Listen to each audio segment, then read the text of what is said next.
Our next recording is the neurosensory portion for week 3.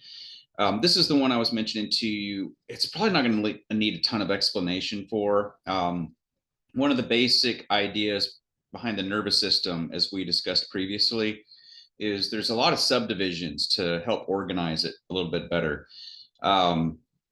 So one of the basic organizational structures is to look at the nervous system as being part of like CNS versus PNS.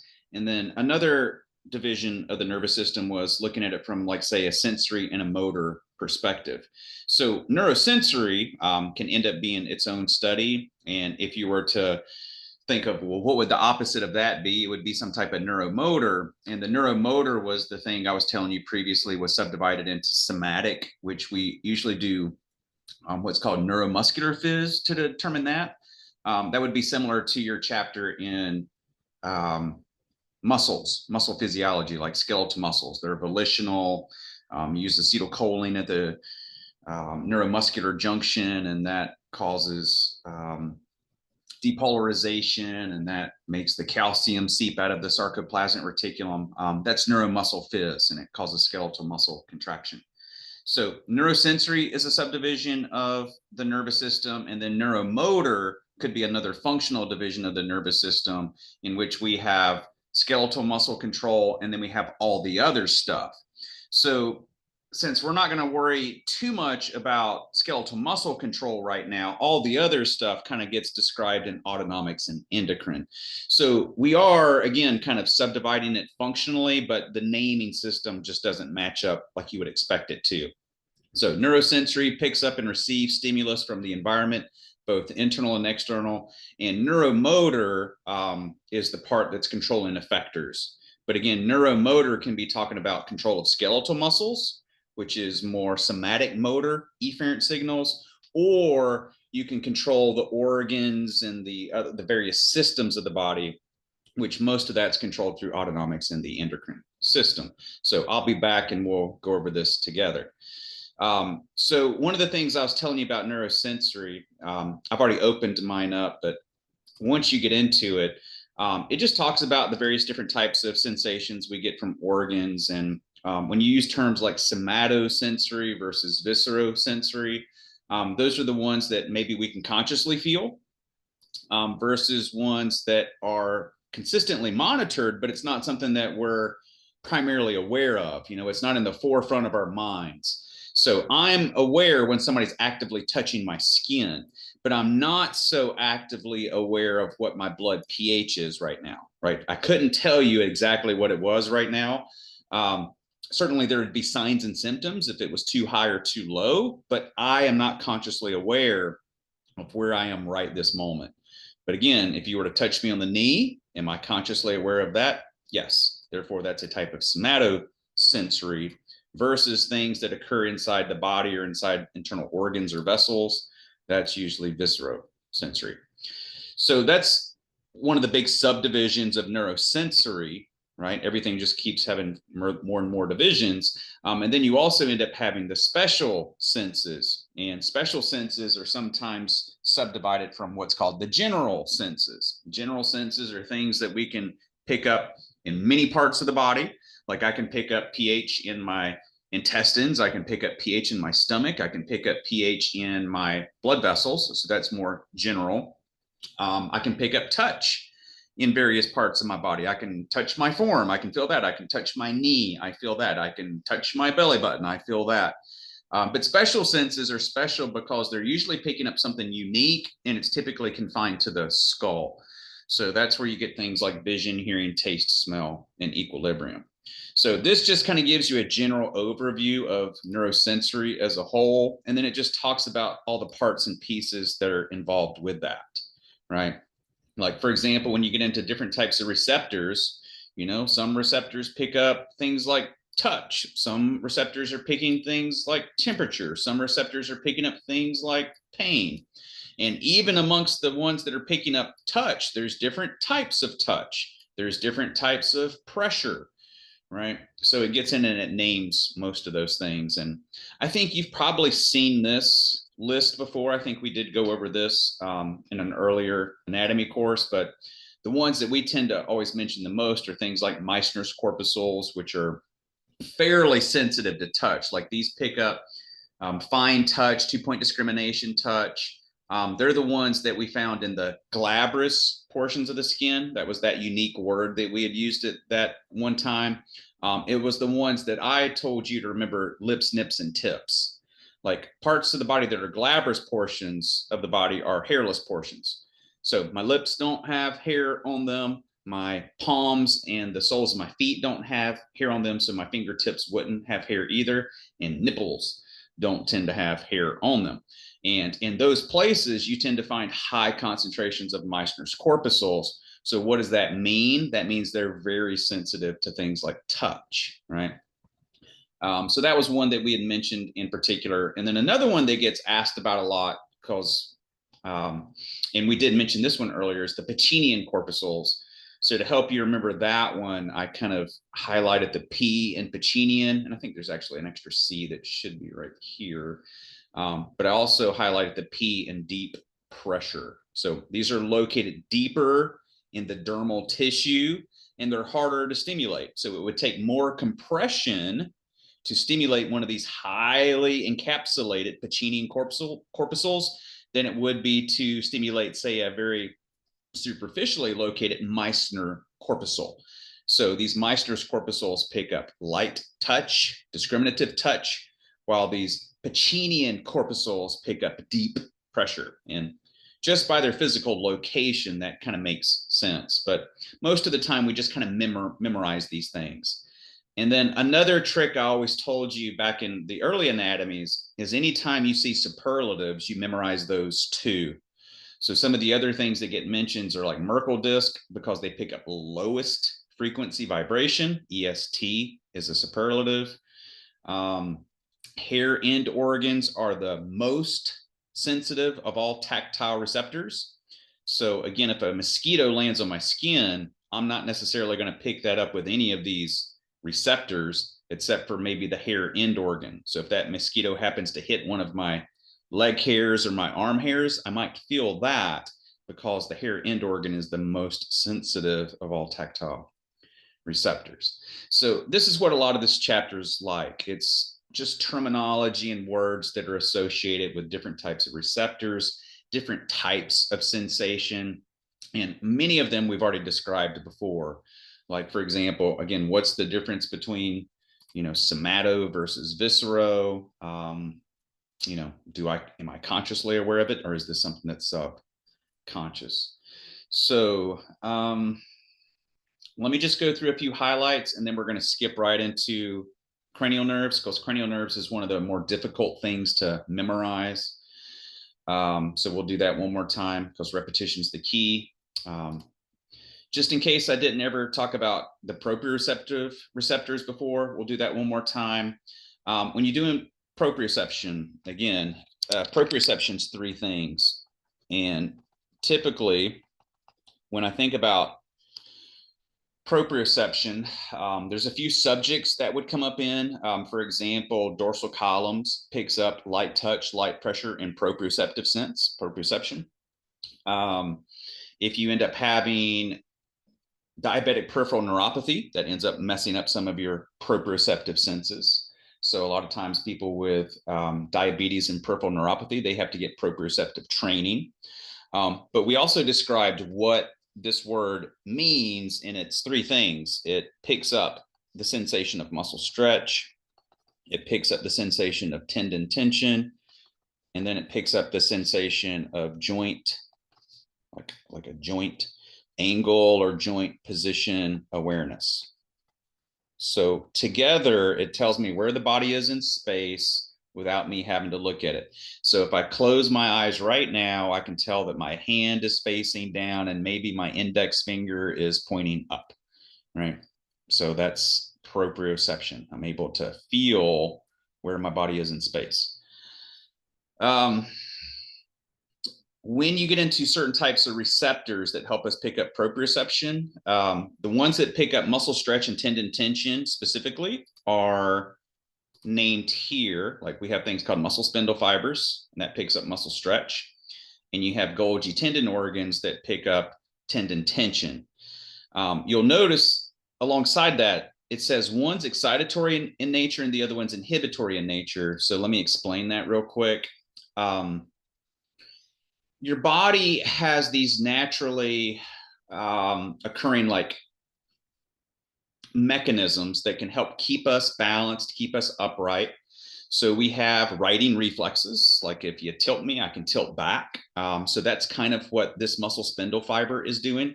Like if I were to stand up with my eyes closed and you were to slightly push me backwards, I can feel that my muscles are being stretched a little bit. So my natural response to that is to tighten those right back up again. So that's what it means by excitatory in nature. And it creates almost what's called a righting reflex. The other explanation of this is if a muscle becomes stretched out, it tends to make the joint more vulnerable. So it kind of makes sense then when a muscle gets stretched and that muscle spindle fiber gets more and more depolarized, that one natural mechanism to protect yourself is for the muscle to go back to a shorter length or to contract itself. So another explanation of why muscle spindle fibers are excitatory in nature, even though their main job is to pick up stretch, it's to create that righting reflex so you can go back upright again if you're being tilted, or it helps protect the body or the joints or the muscle itself. And then when you get into the Golgi tendon organs, it says it's inhibitory in nature. So this is picking up tendon tension. But you can imagine that if the tendon gets too taut, you're going to tear the muscle, the tendon, or you're going to damage the bone. So once we get to a certain amount of too much tension, they become what's called inhibitory in nature, and it causes the muscle to automatically relax, or you might notice the muscle might give out. So one of the ideas behind certain types of like myofascial diseases, where people get chronic pain and stuff like that, is their Golgi tendon organs might not be working appropriately, or they might end up becoming hyperpolarized. So sometimes people get a lot of what's called trigger points, where you have these deep, tender nodules in your muscles. Sometimes compression on those can actually go in and stimulate the Golgi tendon organ, and it can cause the muscle to relax. So if you've ever heard of something called trigger point therapy, that's what this idea is about.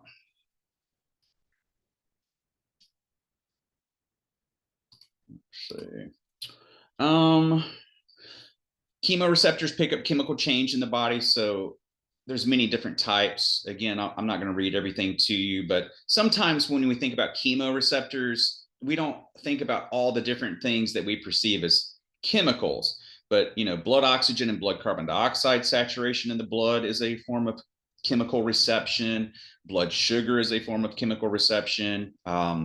The fluid electrolyte balance, how many particles of solute is in the fluid, that's a type of chemoreception too. So I know pH usually comes up. When you think about chemoreception, maybe digestive substances might come up, but sometimes these get forgotten. Nociception is also a form of chemoreception because pain is initiated by different types of chemicals in the body. I'll let you read about those. Hypercapnia is an interesting one. I'll let you read over that. But this used to be a lot more prevalent when people were really heavy smokers. Sometimes if you were like the 2-3 pack a day heavy smoker, you would kind of like permanently hyperpolarize your central chemoreceptor in your brain, and your body would constantly be under a state of too much CO2.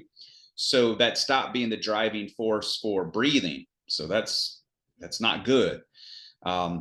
Because normally, and we'll reemphasize this again when we get into cardio, your main driving force for breathing and your main driving force for regulating heart rate and heart contractility is CO2 levels in the body, right? If you remember that. So if I'm in a state of hypercapnia, that's no good because now I'm becoming less and less sensitive to the CO2. So read about this. This is a pretty interesting one. Talks about blood glucose monitoring. So obviously that's important for diabetes, which we had mentioned diabetes previously. told you this is one of those ones that kind of come up in every chapter.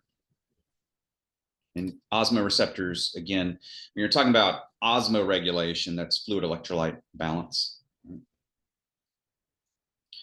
But skipping down to the special senses, a big part of special senses is, where in the body are these things occurring? And we've known most of these from childhood.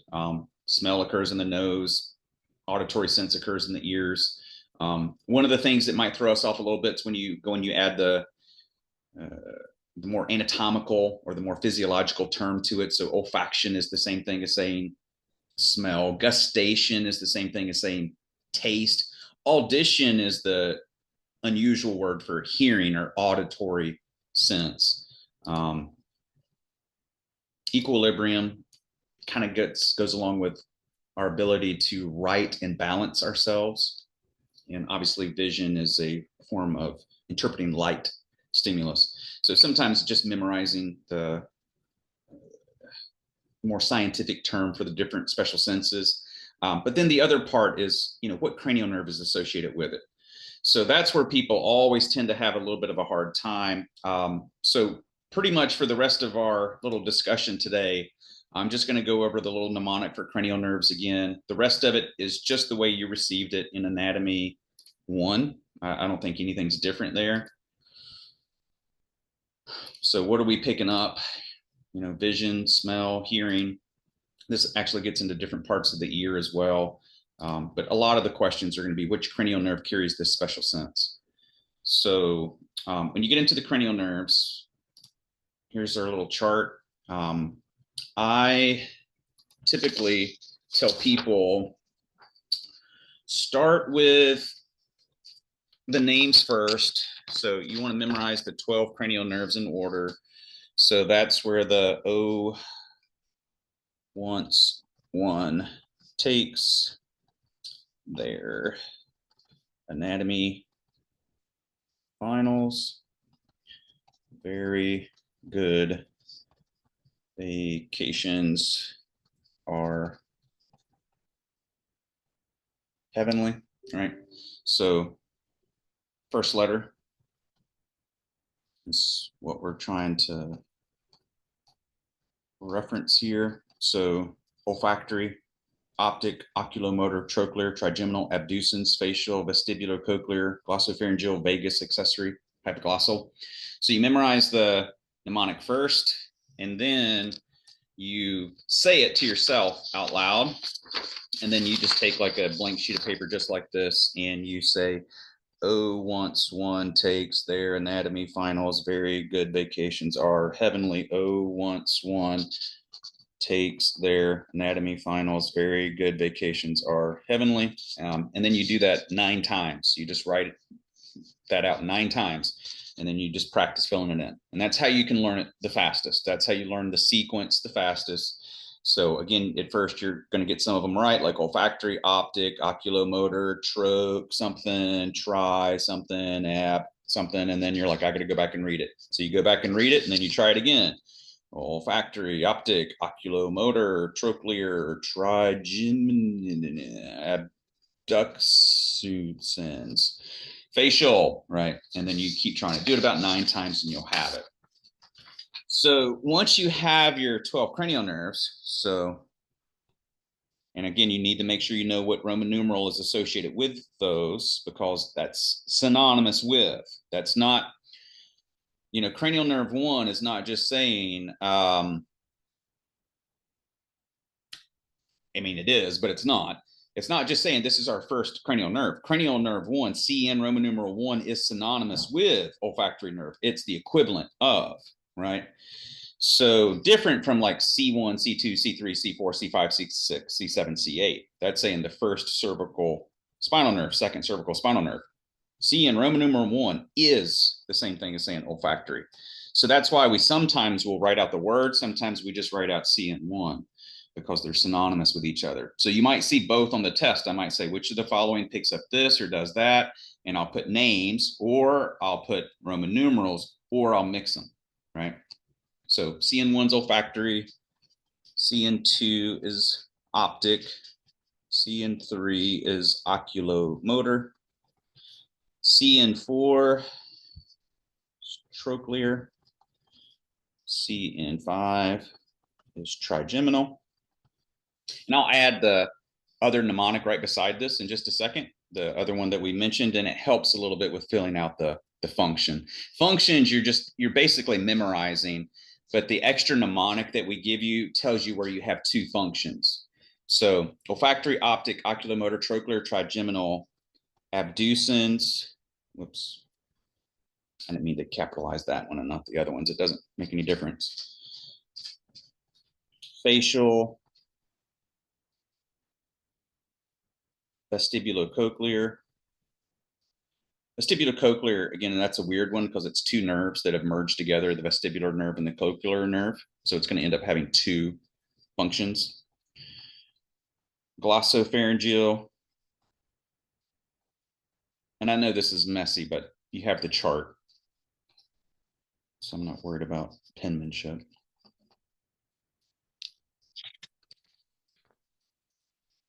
Sure, my third grade teacher would be very upset with that. She's probably dead by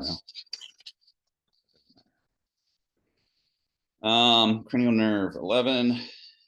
Accessory. Cranial nerve 12. Awesome. So, olfactory smell, right? So, I mean, that's a sensory type of reception. So, some cranial nerves are what we call strictly sensory. They're just receiving information. Some cranial nerves are strictly motor. They're just sending signals to particular muscles. But some cranial nerves are mixed, or what we're going to call both sensory and motor. So there's another mnemonic that says, some say money matters, but my brother says big boobs matters most. And sorry about that.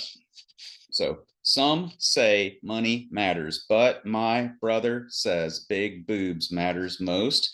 That tells you whether it's sensory, motor, or both. So if it's sensory, you know it's just picking up some type of sensation. If it's motor, it's probably controlling some type of muscle or muscles. If it's both, it's picking up a sensation and controlling muscles, right? So every time you have a B, just put one of those, because you know you got two things you got to write. And then one other time where we have two things we have to write is vestibular cochlear. So you can learn it like this. Some say money matters, but my brother says, right? There's two S's in says, so it's sensory and sensory. That helps. That helps you know how many things you got to fill in. So smell, or yeah, smell, sight, eye movement. Trigeminal's got both. So you're sensing, like say, touch to the face. So sensation to or of the face. The muscles of mastication go with trigeminal. Abducens against eye movement. So again, that's motor. So you have like eye movement, eye movement, eye movement. Facial was taste, anterior 2/3 of the tongue, and then muscles of facial expression. Vestibular cochlear, two sensory things. The vestibular part is for balance or equilibrium.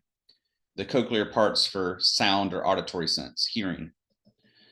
Glossopharyngeal, taste posterior 1/3 of the tongue, swallow, gag. Vagus is going to control a lot of your internal organs. So we just kind of put sensory to the gut, motor to the gut. Spinal accessory or accessory is going to control traps and sternocleidomastoid, and then hypoglossal is going to control tongue movement. So let me go back to the chart. Let me see how close that is to what we talked about before. Let's see. I need to close that, but let's see. Let me scroll down to it.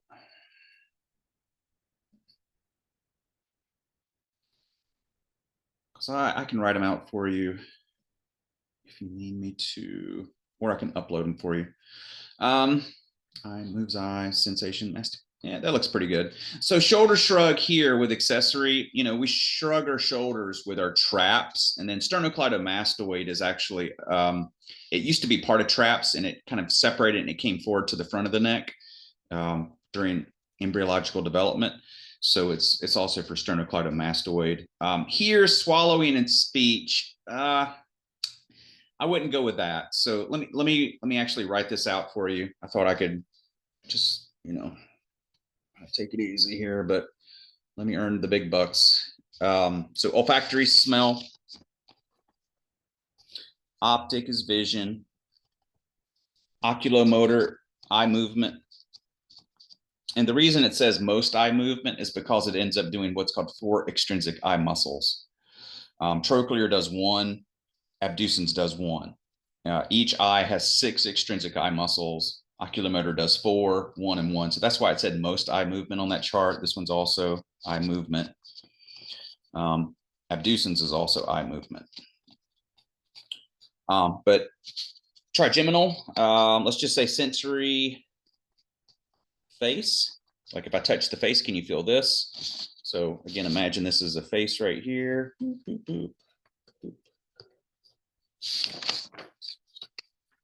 Imagine you have a face right there. This part up toward the eyes is called the ophthalmic portion. This is the maxillary portion. This is the mandibular portion. So you end up having cranial nerve 5, 1, 2, 3. It's subset 3. So 5-1 is ophthalmic, 5-2 is maxillary, 5-3 is mandibular division of trigeminal. So that's why it's called trigeminal. You have 3 branches. But anyway, this picks up sensory to the face. So I can take a cotton swab and rub it. Can you feel this? Can you feel this? Can you feel this? And if they're like, yes, yes, yes, then good, sensory. And then you say bite down like you're chewing and you put your finger on their masseter muscle and you feel the muscle poke out, or you can watch it poke out. And you know, they have the motor component too. That's how you test trigeminal. Stroke the face with a cotton swab and then ask them to bite down. And that's testing trigeminal. So sensory to the face, and then muscles of mastication. Oscar's getting hungry, so he's going to start whining in a second. Facial sensory is taste, anterior 2/3 of the tongue. It's not zooming in well. And then the motor for facial is what's called muscles of facial expression. So smile, frown, wrinkle the forehead, all that kind of stuff. If you remind me, I'll upload the little sheet I used to give y'all. Vestibular cochlear is picking up sound, and it's also helping with balance and equilibrium. Inner ear functions. Glossopharyngeal was taste posterior 1/3 of the tongue. I'm just going to put taste posterior 1/3. This is swallow gag, not hypoglossal. Vagus also, you can test by the swallow gag reflex. Other ways to test vagus are a little bit more dangerous, so we don't do that, but you can compress the eyes and see if the heart rate slows down. That's called an oculocardiac reflex. And since vagus is what delivers parasympathetic innervation to the heart, that would indicate that it's working. But sometimes if somebody's got a sensitive vagus nerve, it can slow it down too much. So it's kind of dangerous. But we just say sensory to the gut, motor to the gut. So sense, gut, motor, gut. Accessory, trapezius muscle. So I'll just put traps and SCM. And then hypoglossals, tongue movement. So now that we've kind of done that together, that's a partial good review, because you're just hearing me go on and on and on about it. So just hearing it once helps. And then you just keep repeating that until you memorize it. And you know that's always going to be several questions on a test. So if I know the cranial nerves now, it's really going to help later. So that's cranial nerves. Let me see if there's anything else super important. Let me see if this will open again.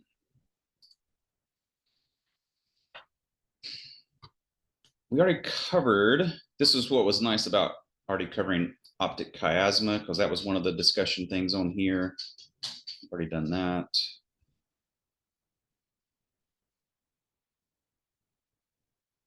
This is good. Don't skip over this. Different types of hearing loss. They do usually like to ask, like, what's the most common type of hearing loss? It's sensory neural hearing loss.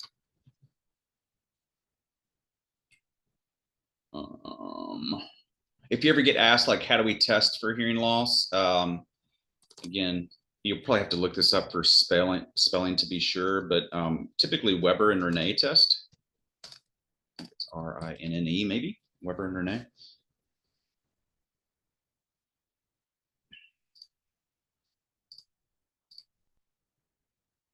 Different types of infections. Again, that's why we sometimes go through and we separate the ear into different areas. Like outer ear, if this gets inflamed or infected, it's called otitis externa. Like otic ear, itis, inflammation of external portion. If it's otitis media, then it's somewhere in here. Oh, never mind. It's like, why is that line right there? But it's trying to show you, what would be affected if we have conduction loss versus sensory neural loss. But if you have middle ear infection, it's called otitis media. And sometimes that ends up causing swelling and pus to form in here. And that can be dangerous because it can rupture the eardrum. But it is the most common type of ear infection in children, otitis media. Because if you remember, the eustachian tube in children is more horizontal. So if they get upper respiratory infections, it can spread to the ear a lot more easy than in adults. In adults, the eustachian tube descends, so it drains more easily, right? And it's harder for infection to go upward. But in children, otitis media is the most common form of ear infection. If you have an inner ear infection like otitis intima, that can lead to permanent hearing loss or permanent ear problems, but it also ends up leading to a sense of vertigo, usually, or disequilibrium. So sometimes if you have an inner ear infection, you might feel sick, but you also might feel like the room is spinning. So that's how you kind of tell if you have an inner ear infection. And the ear, of course, might hurt as well. Should probably mention that. Let's see. Different parts of the eye. Good way to remember the difference between rods and cones. Remember, rods and cones are good at night vision, so they pick up black, white shades of gray. Cones are good to add color and clarity, so colored those for you. Let's see. That's the part we already talked about. And here, these are good terms to be familiar with because these are going to pop up again and again and again. So, what's the difference between glaucoma and cataracts? What's meiosis versus mydriasis? These are words you're going to see all the time. So make sure you can define these different terms, like meiosis is small pupils, mydriasis, big pupils, strabismus, lazy eye. So an eye deviates maybe toward the midline. Or has difficulty moving away from the midline. That's an example of a strabismus. And then these were just actually little interesting things to look at. This is what I was telling you before.